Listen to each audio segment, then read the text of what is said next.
Hey, Trey Veston here, and today I am going to go back to the drawing board with the Tisas. Just got it back from the factory. I sent it off September 27th, and it came back into my hands October 10th. So that's 2 weeks or so, or 3 weeks. Yeah, 3 weeks. Not bad turnaround. Let's take a look at the pistol and the note they left inside and see if this baby will run. Okay, here's the pistol. Open it up. Got the work order. And we've got the a little windy. Okay, serial number, failure to feed.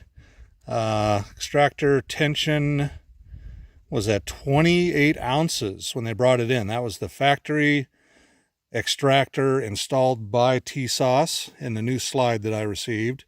They sent it out with 18 ounces, so they took 10 ounces off that tension. And then they did a feed ramp polishing prior to test firing. They did test fire it, and they said it's good to go. So, alrighty, let's take a look at the pistol. Okay, now the pistol came back. It was a little dirty. I wiped it down. There's, I think, a minor scratch on the slide. But yeah, not too terribly abused. Feed ramp, nice and polished. I don't know if you can see in there, but it's, yeah, there we go. Yeah, very nicely polished. So let's see if this thing will run. And we're just going to go up to 7 yards, fire a magazine with the factory mags. And what we're going to be using for ammo, we're going to start out with 3 different types of factory 10mm.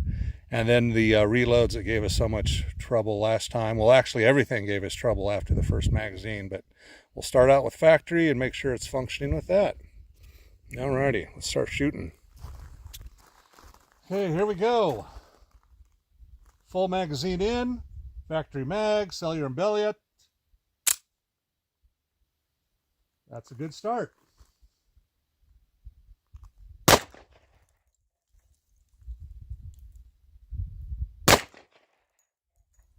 Good.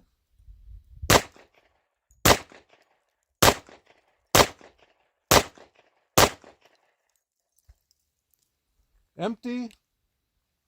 So far, so good. Let's try another magazine.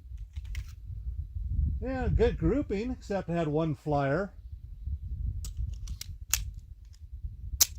Oh no. Oh no. Mag release would not go. Damn it. Damn it, damn it, damn it.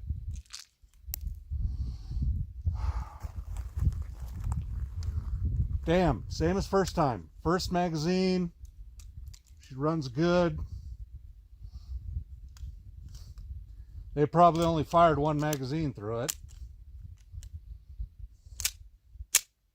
Yeah, even slingshotting it. Force it in.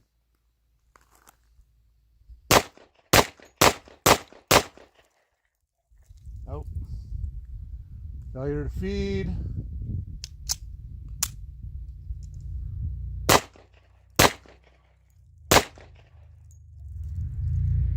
Okay, not good. Not good, Tisas. Not good. Try something else. I've got some different ammo in. This is Freedom Munitions. It's also 180 grain. But it has a little bit more of a rounded profile. I'm going to try it with the first magazine that we ran through this that had 0 malfunctions, making sure it's not, a magazine issue. So yeah, let's try it with that first magazine with some more factory ammo with a little bit more rounded profile. It's feeding good.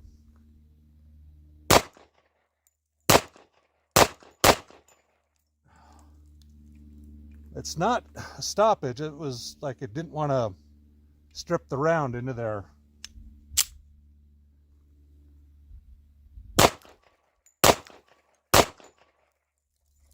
And that was a total failure.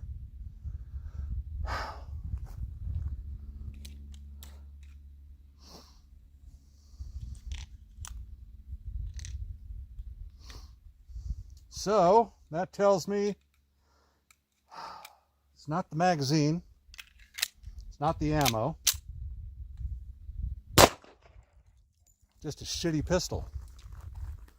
So alrighty, let's try. I've got a Wilson Combat 9-round. These are supposed to be the cat's meow in these pistols, so let's see how it does. Oh, very sketchy going in.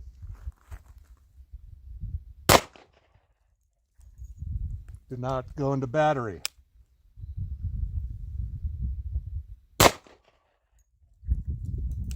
Not go into battery again. Worked that time.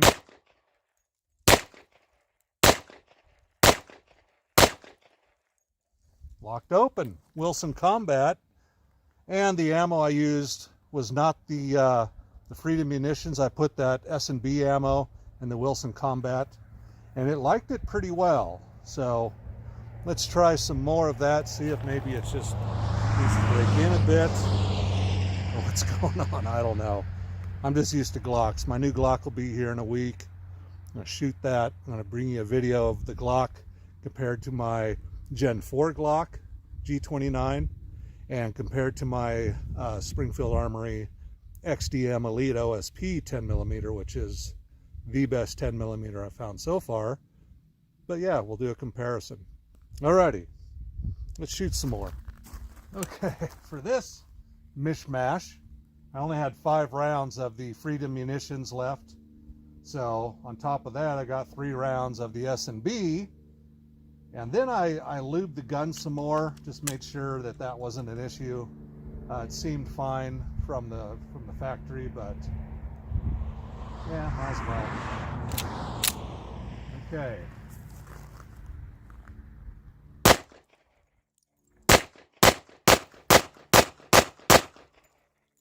Excellent. That was excellent. That was a mix of ammo, Wilson Combat Mag. Alrighty, so let's try some of my factory reloads that were a disaster last time. Intermission time, get your hot dogs here.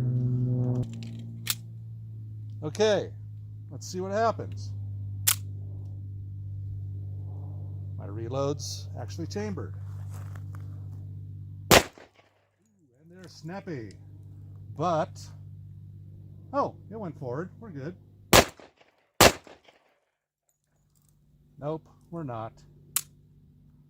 Still sticky chamber. And getting worse.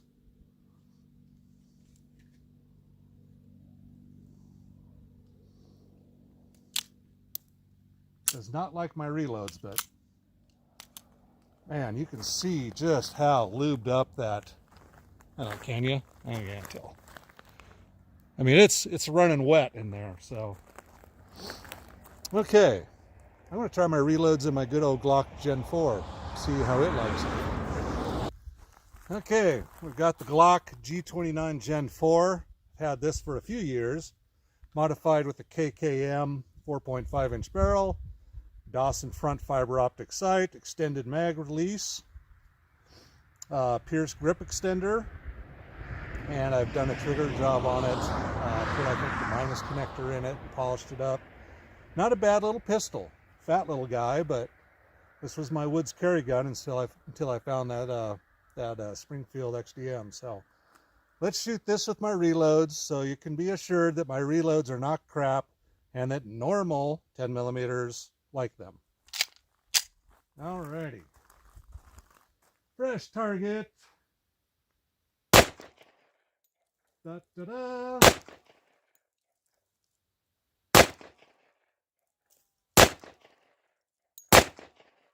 And it functions fine. 5 rounds. They're good to go. And I think those were the new RMR TFN 180 grain full metal jackets. So now we'll try some 180 grain XTPs with the blue dot. I think it's 12.6 grains of blue dot. Anyway, I'll take a picture of it and it'll appear here magically. Alrighty. Intermission time. Fat guy in the hot sun, it's a little uncomfortable. Shit for that. Okay, here we go. 5 rounds of more reloads. 180 grain XTPs with blue dot. Again, chambers just perfectly in the KKM barrel, which has a little tighter chamber. There you go. And we'll fire. Dead on. Dead on. This beautiful bullseye. And function perfectly. So obviously it's not the reloads. Who knows what's going on with that Tisas, but my reloads are good in normal guns. So alrighty, let's take a look. Okay, you can see the RMR TFN load on the left, a little low but centered and strung out. And then my boy, that Glock loves 180 grain XTPs. You know, you got an 1.25 inch group. Of course, it's 7 yards and it's slow fire, so they should technically all be touching, but wasn't really concentrating. So there you go.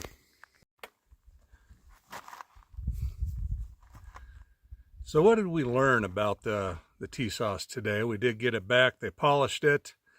Unfortunately, it did come back with some scratches in the slide, which, you know, I'm kind of nitpicky about. I don't know. It's clear that. It's clear. I don't know if you can see them. You probably won't be able to pick them up, but there was fairly noticeable scratches on there. And when I shipped them out, as you know, my previous video, this is a brand new slide assembly that was just perfect. I was very happy with it. And then sent it back to them. It came back with actually loose grip screws and scratches on the slide, but they did return it within 3 weeks. They polished it, adjusted the extractor. So it's kind of running. But it's only running with the Wilson Combat mags, which is my preferred mag anyway. And it will only run with factory ammo, which I don't like because it's expensive and sucks. So yeah, Tisas, I think it's just going to be a range toy. I'll never carry this because you can't rely on it. And you can't use hot enough ammo with it for a defensive carry pistol. So yeah, we'll just put it back in the safe and move on. Would I advise others to buy a Tisas? It's tough. The price point's so low. I think some of the real basic models in 45 ACP, the GI model, I think those are excellent bargains. I think they're still under $400. So I would recommend those. I wouldn't recommend any of them in the 10 millimeter because it's just tough to get a 10 millimeter to run, especially in commander size.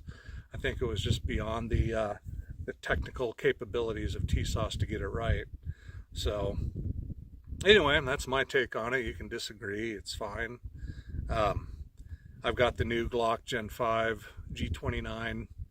Should be here the 18th. Well, actually it's been here, and I did go and get to fondle it at the FFL shop, but to Washington, I can't take possession of it for 10 business days, even though I buy guns all the time and former military and law enforcement and have a concealed carry license. Washington, the state of Washington simply just hates gun owners, hates the Constitution. Inslee, the governor, he's not running again. Bob Ferguson, the attorney general, he especially hates conservatives, gun owners, America, Constitution. He's just a horrible person. And so, yeah, I'm moving to Idaho as soon as I can. But anyway, that's the review for today. Sorry about the politics. I just get worked up when I talk about having to wait till the 18th to get my new Glock. So, alrighty, Trey Veston out. And, yeah, hope you have better luck with your Tisas than I did with mine. Alrighty, thanks for watching.